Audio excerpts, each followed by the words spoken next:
Welcome to the SERT Institute. Today we're going to discuss choosing a research supervisor with Dr. Julian Quinn. Julian has been a full-time researcher since he obtained his PhD at the University of Oxford in, what year was that, Julian? 1992. It's a long time ago. And you've been researching since then? For my sins, yes. Oh dear. Okay, well, you're about to tell us about choosing a research supervisor. This is something that I've done on 3 occasions. I did a Bachelor of Medical Science, an MD and a PhD, and all I can say is that I'm a bit of a slow learner, but it is important. Choosing the right project supervisor does play a successful role in completing your project. What's your feeling about this, Julian?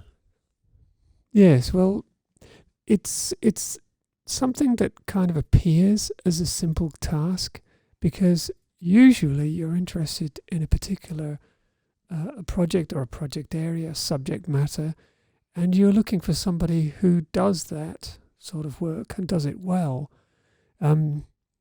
It's really other things that will affect your progress that I'm really wanting to draw attention to. So there are a whole lot of issues about how you set out to do a project. One of the most important, for example, is that you should be able to make a bit of progress very quickly. So what you really want is not a project which is incredibly hard to do and you'll get nothing for 3 years and then it'll all go well, it'll all appear. What you really want is a project where you can really sink your teeth into something relatively simple and perhaps quite boring, but which really gives you a chance to get used to the environment, whether it's a laboratory or a clinical environment, get used to handling that data, get used to the methodologies, get a bit of training, and you're all the time getting data in and you've got something to talk about. You can go give a talk to somebody, maybe a little lecture, or maybe you can give a presentation, but you've got something to talk about. You've made progress. And that's so important because the really good stuff is the hard stuff and it takes time. And you really need to get something before the main body of research comes in order to kind of have a margin of safety, if you like. And I think that's one of the most important things. It's certainly been a problem when I've done research, I must say. It's often taken at least 6 months to get the methodologies working. So ideally, you need to be in a lab that has those methods working. It has funding. It has ethics approval. Because without those factors on your side, there'll be a long delay before you start to collect meaningful data. Yes, of course, particularly in clinical research, one of the first things you're needing to do once you've defined your project, you know what you want to look at, and you know what the question is that you're trying to answer, you really need to get that research ethics approval, and that can take quite a bit of time, particularly if you're just not experienced with it, as most people starting out are not. And you need to have somebody who can guide you through that process. It doesn't have to be the supervisor, but it needs to be somebody who you can turn to when you've got problems, particularly around that issue. Because if you don't have your research ethics approval, assuming your project does need it, if you don't have that approval, you can't do anything. Everything you're doing is everything you do up to that point is either preparation or some kind of little side project perhaps that gives you some data, but you can't really get stuck into the main subject until you've got that approval. And it's just so important to get that underway as soon as you can and to have help. Another factor is that it's important to have a supervisor that has a track record in research. Who's in an environment with all the facilities in place, which included physical space, the ability to collaborate with other laboratories nearby, and ideally in an institution where it'll look good on your CV at the end of the day that you've researched there. Yes, it's always a good idea to choose somebody who has a certain amount of recognition around the place, and that often means a professor, somebody who's well established. But it's often a good idea to have perhaps a second supervisor who's got time, because one of the problems is, in fact, one of the worst problems is that you have a supervisor who just can't give you the time. Somebody who's jetting off to some other part of the world or part of the country, who is simply not able to devote time to really have one-on-one meetings and review your progress, talk about the problems, talk about things, and exactly how much time you need to get your project done, how much supervisor time you need will, of course, vary widely according to what project it is and how difficult it is and many other factors. But you do need a good supervisor who will take you through these processes, unless you're already an expert in the areas that you're going to investigate. Of course, there are some people who do that. They're already pretty well advanced in these skills, and they decide to do a PhD, for example, and that's great. You need minimal supervision, but for most people, and 90% really, you need some quality time with your supervisor. And if you can't get it, you must have access either to another supervisor or at least another mentor, somebody who can really give you that time. You also need, to some extent, to think into the future. And if you've successfully completed your project, and a PhD or MD or whatever, will your supervisor be around in 5 years' time to be a mentor for you when you need their help in shaping your career as a researcher in the future? So yes, that's certainly another consideration. If you can manage that, if you have a supervisor who can help you after you've finished your studies, and not all people need that, of course, but it's usually a pretty good idea, particularly if you want to do postdoctoral studies, you want to continue on that kind of in that way. You need somebody who can say, go and work with such and such in this institute or this hospital, and I'll introduce you, or I'll show you, or you can meet them at a conference or something like this. So you want to have something after the degree, after the PhD. In some cases, people are just happy to take the PhD and move off to another field of endeavor, just medicine or surgery or something, and maybe that's less of a concern or less of a consideration, but it's something you should bear in mind. Now, the other issue, which is common, is that projects need to be completed within a certain time frame, whether it's a research project which will be a part of a college accreditation, or a research project that would be completed as a part of an MD project at the university. Sometimes they need to be completed in 3 months, 12 months, 2 years. And a lot of the issues that we've discussed become particularly important, particularly that one which is ethics approval. If you've got a project that needs to be completed in 3 months, all those things need to be in place before you start. Yes, I mean, the more time constrained you are, the more support and preparation that you need when you start. So if you, for example, if you have to complete your project in 6 months, which is for a lot of fields of endeavor, a lot of research fields, that's really, really short. You really have to have either ethics in place, or a project which doesn't need ethics, or you've got a way to get it very quickly.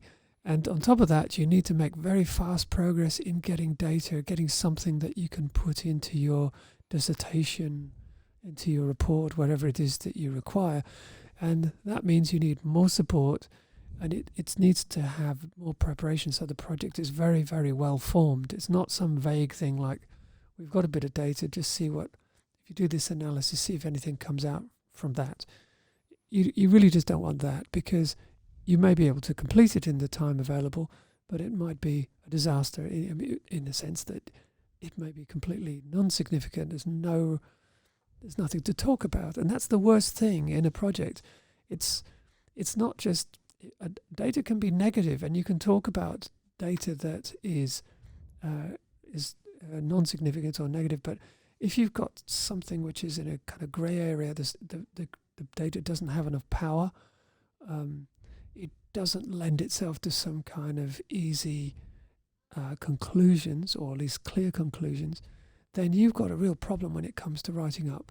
So you've got to have something that you can talk about. You've got to of course you can always talk about methods and this and that, but you've got to have something to talk about, to discuss at the end of your report. Now for longer things, you've got to have, say a PhD, you've far less time constraints here. You're not likely to really hit that problem unless it's a really terrible project, or it's taken 3 years to get something. So look, I can't agree more on that particular point. You need to have a clearly defined project aim and a clearly defined research question, and that's something that we could perhaps talk about a bit more later. But the worst outcome, if you undertake research, is to complete an experiment or whatever and not be able to come to any conclusion. Now, this, in a research question, you have to have it's all right to have a project that shows a positive outcome. It's all right to have a project that shows a negative outcome, but a project that can make neither conclusion is essentially worthless. And that's what we'd call a type 2 error. That is a negative study that's not sufficiently powered to make any conclusion as to whether there really was no difference between the two experimental groups, if that's your experimental design. So a type 2 error really means that from an engineering point of view, the methodology is not sufficient to measure what you're aiming to measure. And that's a very uncomfortable position to be in at the end of the research period, because it means that it can't be published. Yeah, publication, of course, is another consideration. If it's a very short project, you may not worry too much about that beyond a very simple conference poster or something like that. But really, for anything substantial, you should be aiming to publish something in a peer-reviewed journal or something similar. And if you can't conclude something, you've got nothing to publish. It's quite possible that you may have a study. This happens quite often in clinical research. It may be that you have got insufficient data. Perhaps the number of patients accessible to you is just not quite enough to, as it turns out, it's not quite enough to really answer the question firmly, and that can be a problem unless you can get hold of some other data, perhaps, and do a kind of meta-analysis, take those kind of meta-analysis techniques to give you your conclusion. In a lot of fields, people have a bit of a tendency to say, well, the data looked as if it was going to be significant if only we had more data, so it was a trend. And we really have to get away from that kind of thing. If it's not significant, you simply haven't proved anything with sufficient rigor to say something about it. You may be right. Maybe the trend will continue if you have more data, but maybe it won't. And that's the problem. It's a major source of irreproducibility in research that people are putting underpowered studies. That's to say, studies with insufficient data to make a firm conclusion. And they make a conclusion that stands on very weak foundations. And further data may simply result in a different conclusion. It's really something which is of a major concern around the world, that people are publishing a lot of work which does not have sufficiently strong foundations, that it's underpowered. For example, there are many other reasons why it may not have sufficient foundations, but that's a big one. Now, what do you do, Julian, if you're doing a research project and for some reason things are not working out? Fortunately, I've never been in that situation, but as we've discussed, there are a number of pitfalls to doing research, and if things aren't going well, it's important early on to address them, because one thing you can't replace is your time once it's run out, and very often with the advice of people who are senior, you can actually work your way through problems and be in a situation where, when you really think about it, you're surrounded by solutions rather than problems.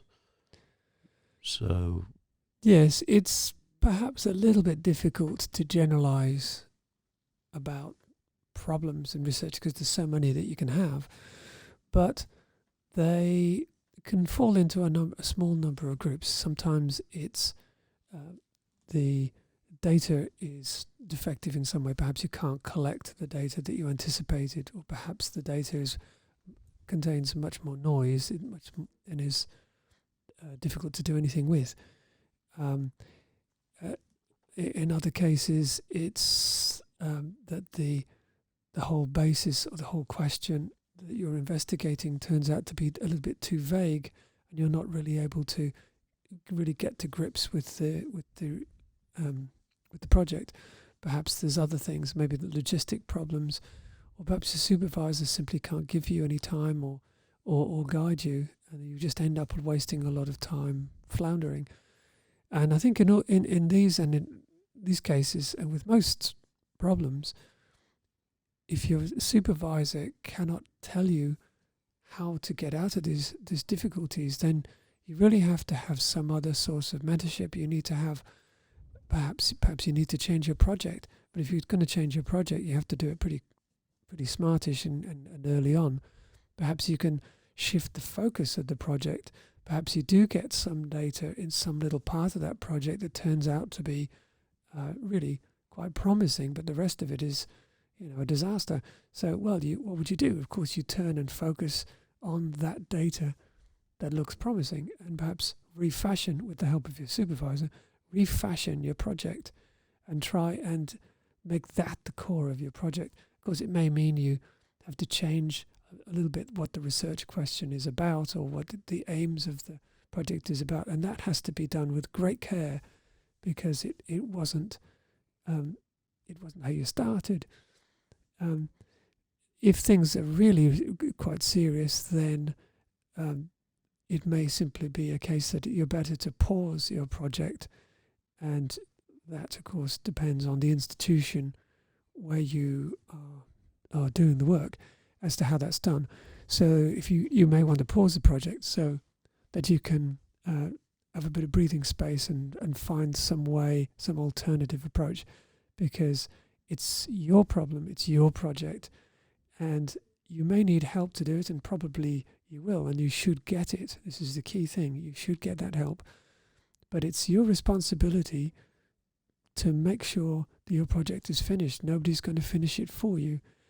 And it means that you have to seek out that help. You have to be pretty bold about that. If you really think you've got trouble, you've got to talk to everyone you can. Talk to mentors, talk to co-workers, talk to anyone you can who can give you an insight into this before it gets into a big mess. But beyond that, I think it's a little bit difficult to generalize. Yeah, look, it is one of the risks of doing research. Obviously, we're trying to uncover new insights into difficult problems. But you're certainly right, Julian. You need to communicate well early on and define the problems, and then go through a process of problem solving, including your mentor, but also all the other experienced researchers around you. And very often it boils down to some technical problem, or in the midst of all the negative experiments, you find some other finding that's worth pursuing. So it's often a difficult path, but I guess that's a part of the training in doing research. I think there's no one who is really experienced in research that hasn't experienced these rather difficult problems. Yes. I think if you have a long project, a big project, a PhD, for example, you're just going to hit these snags, and you have to really deal with it yourself. You have to be aware that you're taking a risk.